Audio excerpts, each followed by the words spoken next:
दोस्तों, आज की कहानी बहुत ही ज्ञानवर्धक है, इसीलिए सभी से यह निवेदन है कि इस कहानी को पूरा अंत तक ध्यान से सुनिएगा, जिसे जान करके आप ये जानेंगे कि कम उम्र में ही बुढ़ापा क्यों आते हैं।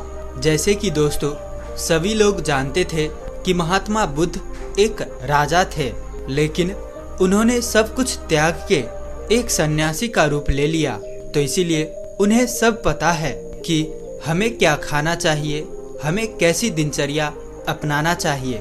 तो दोस्तों, आज हम महात्मा बुद्ध के वो 12 महत्वपूर्ण नियम, यानी कि एक और से कह लो कि आज हम उनके पूरे जीवन के सार हम जानने वाले हैं।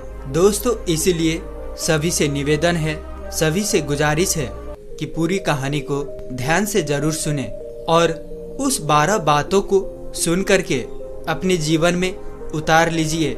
मैं आपको गारंटी देता हूँ कि आपको कभी बीमारी नहीं होगी और आपको कोई बुढ़ापा छू ही नहीं पाएगा। दोस्तों, इसे हम समझते हैं एक कहानी के माध्यम से। एक बार की बात है, एक राज्य में वीरसेन नाम का एक राजा था। राजा बहुत ही दयालु, बहुत दयावान और एक न्यायप्रिय राजा था। उनके 2 रानियां थी। उनके दोनों रानियां अति सुंदर, वो भी रानियां उस राजा के स्वभाव पर गई थी। वह रानियां भी बहुत ही धार्मिक प्रवृत्ति की थी।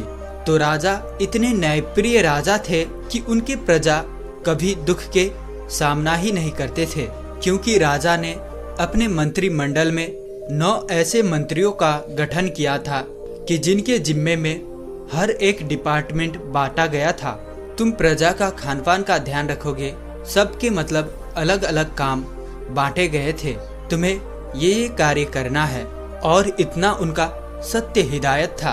कोई भी अपने काम में लापरवाही पाने पर उसे मृत्यु दंड दिया जाएगा। इसलिए उनकी जो समूह में, जो उनकी मंत्रिमंडल में जो मंत्री थे, वो बहुत ईमानदारी से काम करते थे। और राजा जो है, कभी भी उसे जब न्याय करना होता था सभा में उनके साथ, तो कभी भी वो अपने न्याय नहीं करता था। वो किसी के साथ एक पक्षी न्याय नहीं करता था। वो दोनों पक्ष के एक एक पॉइंट को समझते थे। दोनों के विषयों पर, मुद्दों पर ध्यान देकर वो सही और निष्पक्ष फैसले सुनाते थे। इस तरह से राजा के प्रजा के जो राज्य थे, उसमें सब प्रजा सुखी थे। अब राजा का एक नियम यह भी था कि हर हफ्ते एक सभा लगेगी। पूरे राज्य के जितने लोगों थे, उनकी एक सभा बुलाई जाती थी। किसके घर कितने अनाज हो रहा है, किसके घर खाने को नहीं है, उसे अनाज दिया जाता था। ऐसी एक प्रकार की व्यवस्था थी। तो उनके जो सभी जो है प्रजा थे, वो एकदम सुख जीवन में चल रही थी। तो इसी समय से उनका राज्य आसानी से चल रहा था। सारी प्रजाएं सुखी थी, और इसी सुखी के वजह से हमेशा जो है सारी प्रजाएं राजा का गुणगान गाया करते थे। ऐसे ही एक दिन सभा चल रही थी।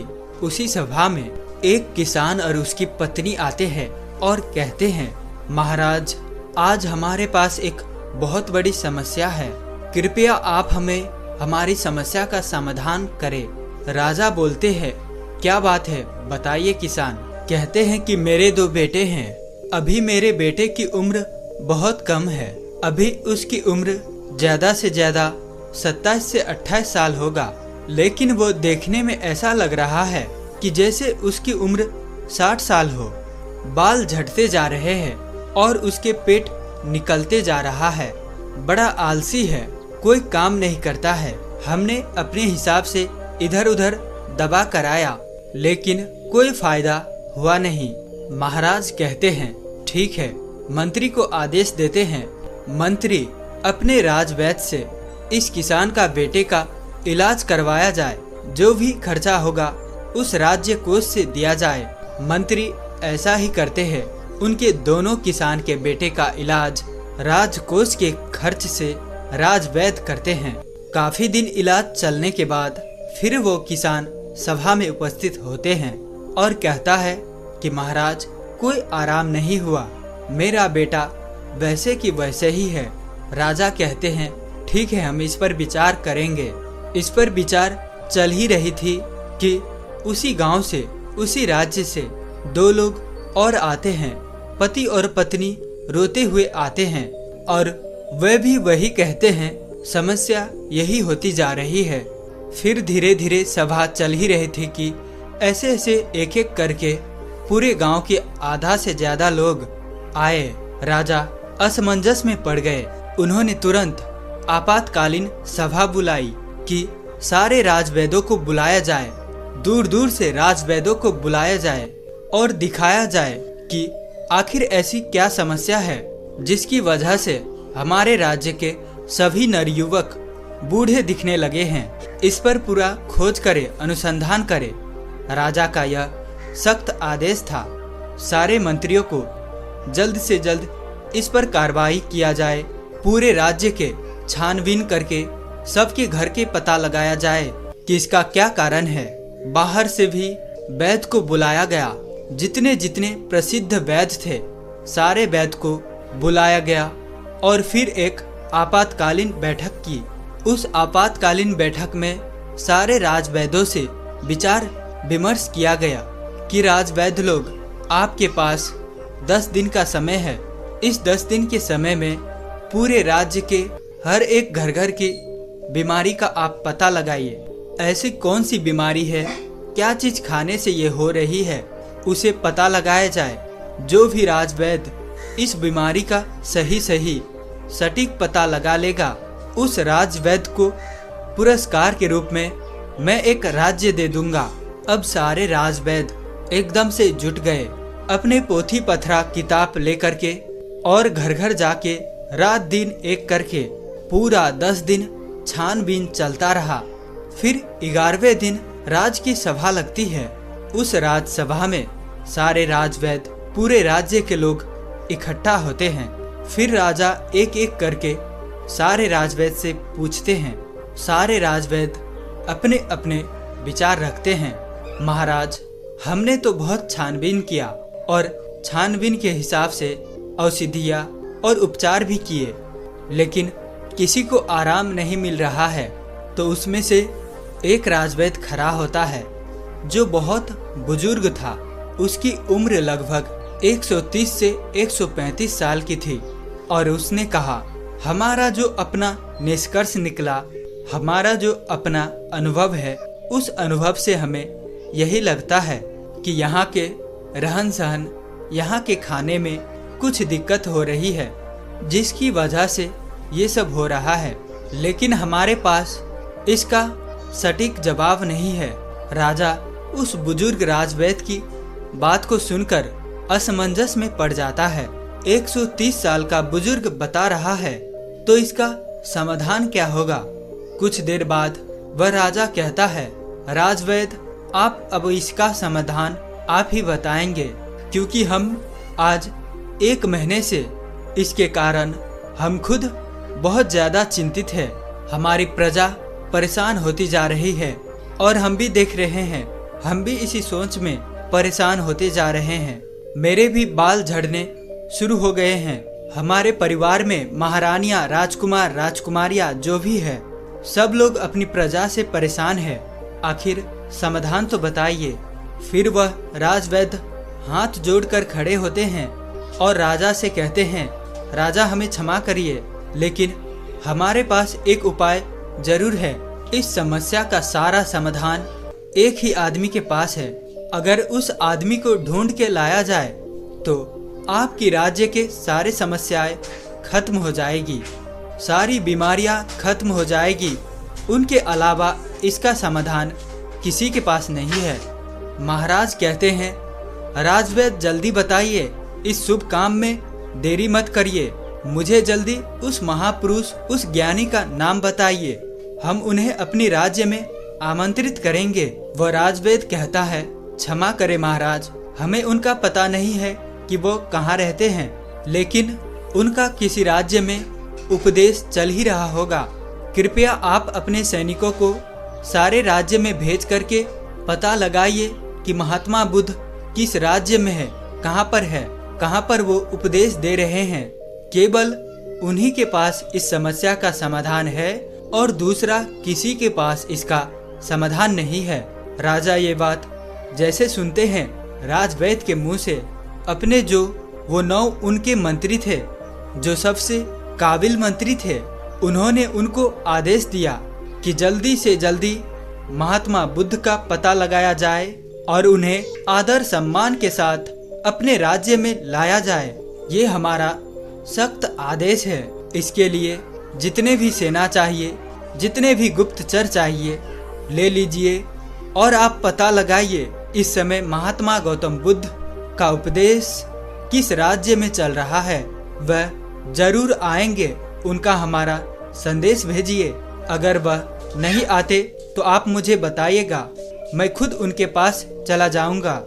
अपने समस्या का निवारण लेकर सारे मंत्री तुरंत चारों दिशा में फैल जाते हैं और काफी अथक प्रयास करने के बाद, काफी मेहनत करने के बाद महात्मा बुद्ध का काफी दूर राज्य में पता चलता है कि वहां उपदेश दे रहे हैं। मंत्री वहां जाता है और महात्मा बुद्ध को प्रणाम करता है और कहता है, भगवान, आपको हमारे राजा ने बुलाया है। हमारे राज्य में बहुत बड़ी बीमारी आ गया है, कृपया आप हमारे साथ चलने का कृपा करें। महात्मा बुद्ध इतने दयालु, हंसमुख, उनका तो बस एक ही उपदेश था कि हमारे पूरे भारतवर्ष स्वस्थ निरोग रहे, किसी के मन में छल कपट ना हो, कभी कोई दुखी ना हो, सभी लोग हंसते रहे।